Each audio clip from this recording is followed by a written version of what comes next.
Good morning, students. This is class 11, subject chemistry, chapter 3, classification of elements and periodicity in properties. This is lecture number 7. So, in this lecture, we will discuss questions of NCERT exercise. So, we will begin with question number 21. Would you expect the second electron gain enthalpy of oxygen as positive, negative, or less negative? Justify the answer. We have already discussed this question in the lecture video. Again, we will discuss this. When an electron is added to oxygen atom to form oxygen negative ion, energy is released. Okay, whenever there is addition of electron, energy releases. But when another electron is added to oxygen negative ion to form O2 negative ion, energy is absorbed to overcome the strong electrostatic repulsion between the negatively charged oxygen negative ion and the second electron being added. After the addition of first electron, there will be repulsion between electron and electron. Okay. So, energy is provided so that we can add second electron. Because after addition of electron, number of protons are same, which are attracting electrons, but number of electron has been increased. So this is the equation. Okay, when oxygen atom accept one electron and convert into oxygen negative ion. Okay, so energy releases. So that is why this is negative.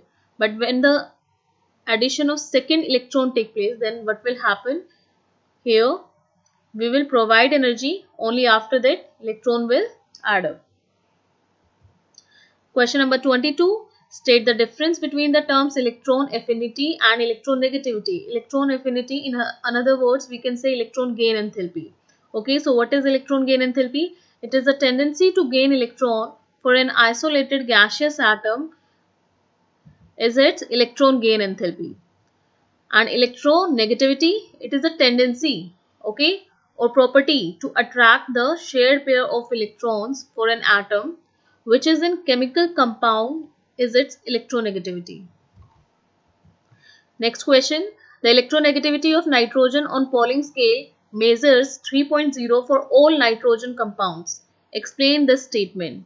You see, electronegativity is measured by a scale which is known as Pauling scale. There are other scales also. So answer is that electronegativity is variable property of any element. When an element combines with another element, then what will happen? It will form compounds. Okay. Now, suppose nitrogen combines with fluorine and forms NF3. I gave you this example in the lecture video that out of nitrogen and fluorine, fluorine is more electronegative. But when nitrogen combines with hydrogen, then nitrogen is more electronegative. So it is not fixed that nitrogen will always be more electronegative. So it is a variable property. Okay. So it depends to which element a particular element is attached with or combined with. But in the question, it states that the electronegativity of nitrogen on Pauling scale measures 3.0 for all nitrogen compounds. So that means the statement is incorrect because electronegativity of nitrogen is different in NO2 and NH3 and NF3. Okay. So question number 24. Is first ionization enthalpy of two isotopes of a single element are same or different? If they are same, explain why. So, ionization enthalpy of any atom relies on its number of protons and electrons. But the isotopes of any element have equal number of electrons and protons. So, that means first ionization enthalpy of two isotopes of a single element is same. Question number 25. Explain theories afflicted with radius of an atom for expelling an electron, that means for removing an electron, and for receiving an electron.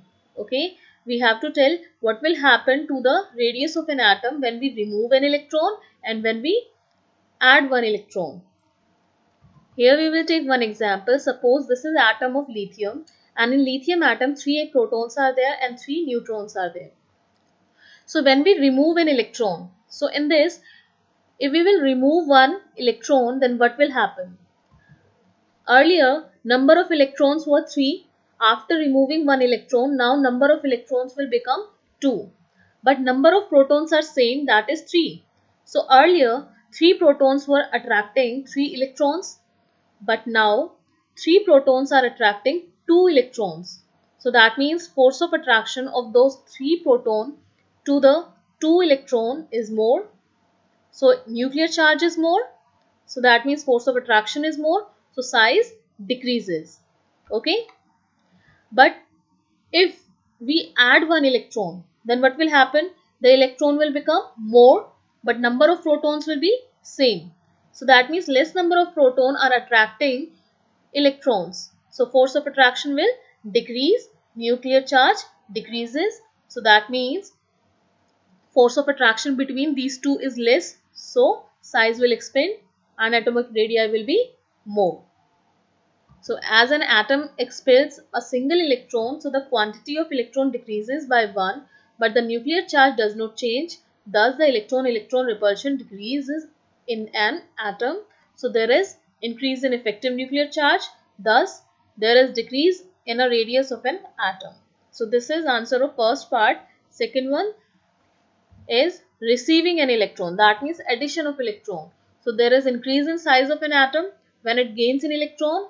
As it gains an electron, then quantity of an electron raised by 1. Thus the electron-electron repulsion increases in an atom. So there is increase in effective nuclear charge as the quantity of proton remains unchanged. Thus there is increase in the radius of an atom. Next question, give the difference between non-metals and metals. So metals, they are electropositive in nature. That means they can easily remove an electron. Okay, expel means they can easily remove an electron. Non-metals, they cannot easily remove an electron. In fact, they can add electron easily. Next, they cannot easily receive an electron. They can easily receive an electron. They form ionic compounds. They form covalent compounds. Means they form compounds by sharing of electrons, and metals, they form compound by complete transfer of electrons from one atom to another one. Next, their oxides are having basic nature. Non-metals, their oxides are having acidic nature. Next, their ionization enthalpy are low. Their ionization enthalpy are high. Their electron affinity is less negative. That means electron gain enthalpy is less negative. So that means we cannot add electron easily in metal. And in non-metal, electron gain enthalpy is highly negative. In earlier time, scientists used this term electron affinity, but nowadays electron gain enthalpy is used. Okay. Next point is their electronegativity is less and their electronegativity is more. Next question, question number 27. Answer the question given below using periodic table. Determine the element with 5 electrons in outer subshell. So 5 electrons in outer subshell. So here is the table. Okay, if you will see 17th row. Okay, in 17th row there are 5 electrons in the outer shell. Okay, so you can name these elements: fluorine, chlorine, bromine, iodine and astatine. Next is determine the element which is having tendency to gain 2 electrons. Okay, again here if it is gaining electron, that means the element is present on the right hand side of the periodic table. Okay, so here group number 16th element, they can easily gain 2 electron, because if they will gain 2 electron, then their octet will be complete.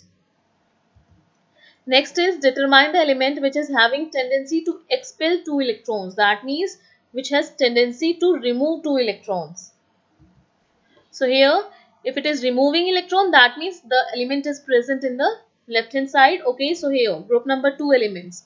The general electronic configuration is Ns2.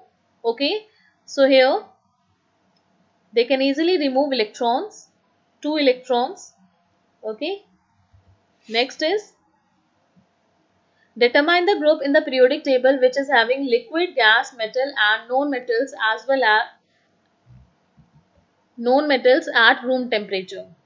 So answer is group number 17th element. Okay, they contains liquid, gas, metal and non-metals. Now next question is question number 28. The arrangement of elements according to increasing reactivity for group number 1 and 17 are given below. Okay, so here for group 1, here you will see that cesium is more reactive. Okay, so top to down reactivity increases, but in case of halogen 17th group element, top to down reactivity decreases. So the reason is because in group number 1, when we go top to down, size increases. Okay, so it is easy to remove electron when we go top to down. Okay, so they are reactive because they can easily lose electron, and they can easily lose electron when we go top to down due to increased size. But in case of 17th group, reactivity is due to addition of electrons. Okay, they can add electron easily. So here fluorine can add electron easily, then chlorine. Here there is one exception. Okay, as you know that addition of electron in chlorine is easy as compared to fluorine, but we are talking about reactivity, so top to down reactivity decreases. So this is the answer of the same question. Now question number 29, state the general electronic configuration of s block, p block, d block and f block elements. So general electronic configuration for s orbital is ns1, for s block element is ns1 to 2, for d block element it is n-1 d 1 to 10 ns0 to 2, for f block element it is n-2 f 0 to 14 n-1 d 0 to 2 ns2, and for p block element it is np0 to 6 and ns2. Next is question number 32. Give the formulas for stable binary compounds that can be formed by adjoining the pairs of elements given below. So first is fluorine and element number 71. So element number 71 is lutetium. Okay, and oxidation state shown by lutetium is 3. So here the compound which is formed by lutetium and fluorine is LuF3. If we cross multiply it, then +3 oxidation state will come on lutetium, and here -1 oxidation state will come on fluorine. One will show positive oxidation state, another one will show negative oxidation state. And generally we write cation first, anion after cation. Okay, next is iodine and aluminium. So here Ali3. Okay, again here you will see that aluminium is in +3 oxidation state and iodine is in -1. So cross multiply, then it will be Ali3. Next is nitrogen and magnesium. So here magnesium and nitrogen Mg3N2. So oxidation state of magnesium is +2 because it belongs to group number 2. Okay, and oxidation state of nitrogen is -3. One will show positive oxidation state, another one will show negative, and we will write cation first. Next is oxygen and lithium. So you can easily guess here that it is LiO2. Okay. Next is silicon and oxygen SiO2, then phosphorus and chlorine PF5 or PF3. It can form two compounds.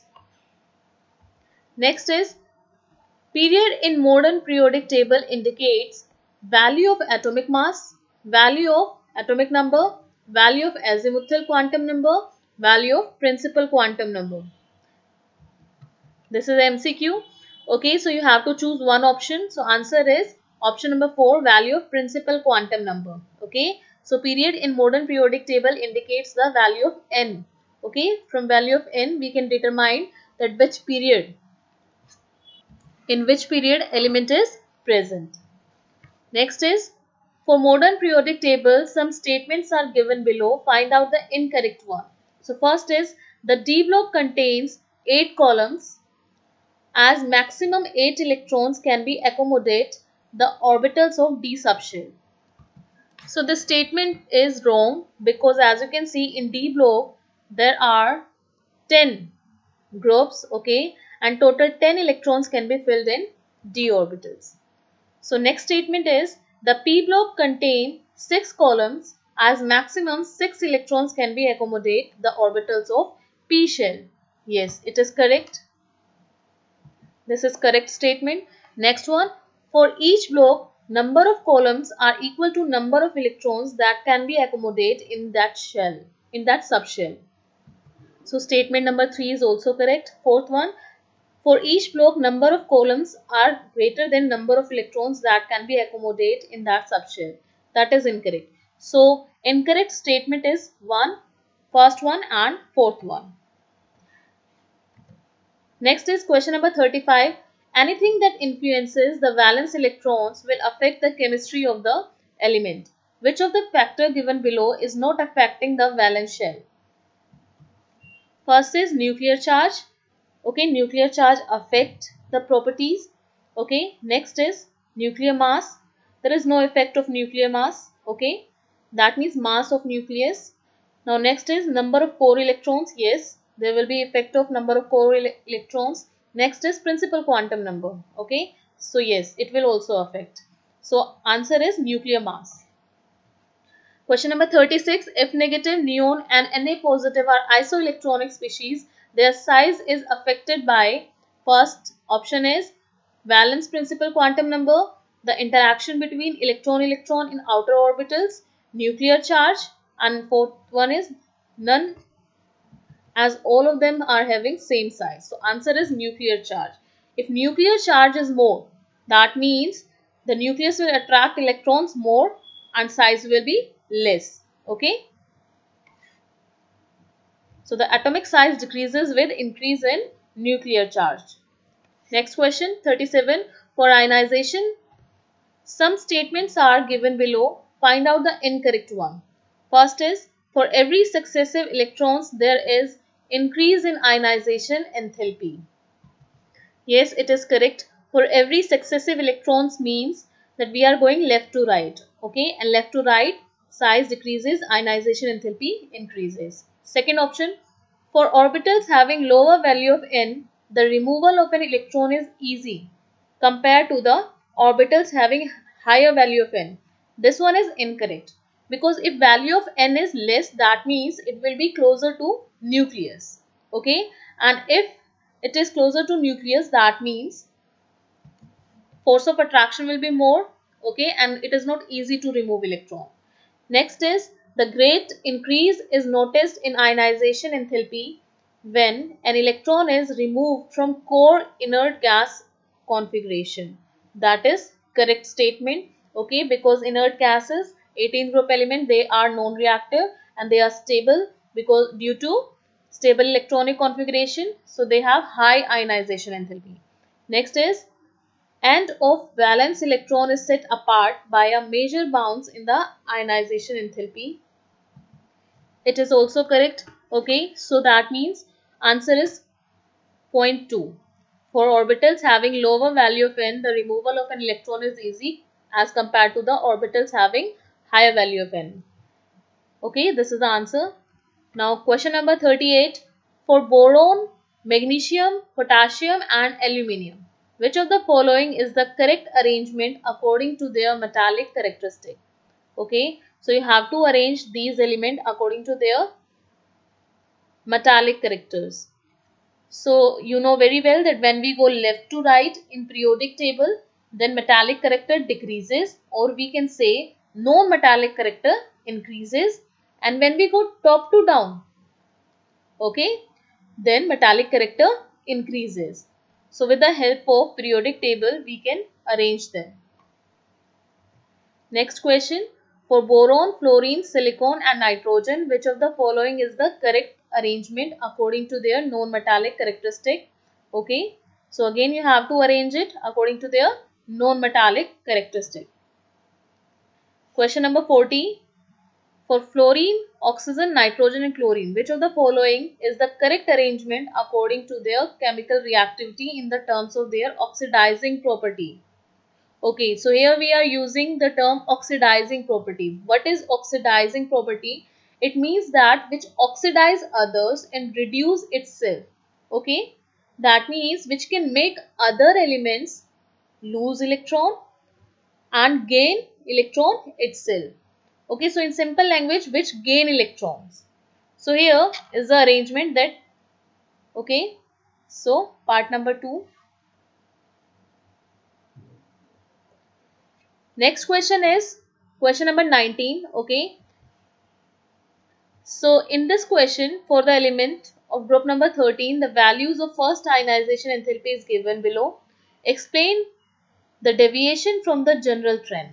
Okay, so when we go top to down, then what will happen? Size increases, ionization enthalpy decreases.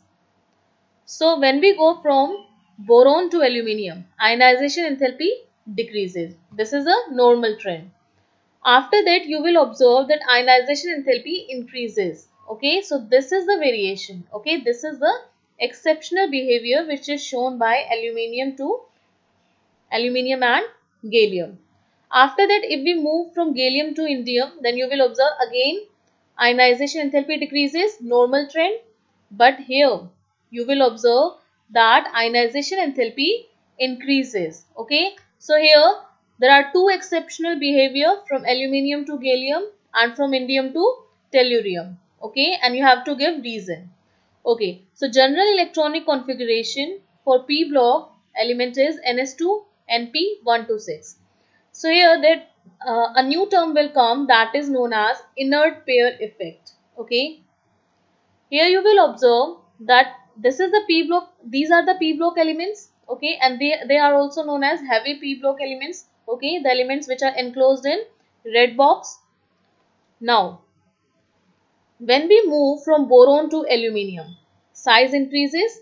As size increases, ionization enthalpy decreases. But here there is exception. Okay, from aluminium to gallium, ionization enthalpy should decrease, but it is increasing. The reason is because, as you can see here, that d orbitals are filled first before p orbitals. Okay, so due to presence of d orbitals, what will happen? The force of attraction between electrons and nucleus will be more because d orbitals are present here. Okay, d orbitals are present here and they have low shielding effect or screening effect. This is the order of the shielding effect of different orbitals, that f orbital has the least shielding effect, after that d orbital. So d orbital has low shielding effect, so that means in the configuration ns2 np126. Okay, so here you will observe that these two electrons, they are strongly attracted by nucleus. Okay, if nucleus is attracting electrons, s orbital electrons strongly, then size will decrease, and as size will decrease, then ionization enthalpy will be more. Okay, because electrons are strongly attracted by the nucleus, s orbital electrons are strongly attracted by the nucleus, due to which it is very difficult to remove the electron. Okay, so ionization enthalpy will be high. This is the reason that here from aluminium to gallium there is an exception. Now after this, when we go from gallium to indium, then there will be regular trend. But after indium, okay, when we go from indium to tellurium, then what will happen? Sorry, this is not tellurium, this is thallium. Okay, so when we go from indium to thallium, then ionization enthalpy increases. Okay, why? Because now there will be presence of f orbitals also. Okay, as you can see here that f block elements, they are placed here. Okay, so due to presence of s orbital, and here you can see that f orbitals, they have the least shielding effect. Okay, so they have the least screening effect, so that means the nucleus will attract s orbital electrons strongly, so that means we cannot remove the electrons. If we will remove electron, then high amount of energy is to provide. Okay, so here what is inert pair effect? So it is reluctance of ns2 electrons to take part in bonding due to the poor shielding effect of intervening d and f orbitals on moving down the group is known as inert pair effect. Okay, again I am explaining here. Here is nucleus. Okay, outer electrons are present here, and d and f orbitals, they are present here. Okay, d and f orbitals, they are showing less screening effect. If they are showing less screening effect, that means force of attraction between these electrons and nucleus will be more, and as force of attraction will be more, so it is difficult to remove this s orbital electron. Okay, so reluctance of ns2 electron to take part in bonding. If we cannot remove this electron, that means it cannot take part in bonding. Okay, so your homework is that you have to revise full chapter with NCERT questions. I will upload assignment of this chapter tomorrow, and the very next day there will be test. So prepare this chapter for the test. If you have any doubt, you can ask me on my email ID or at Quark site. Thank you and have a nice day.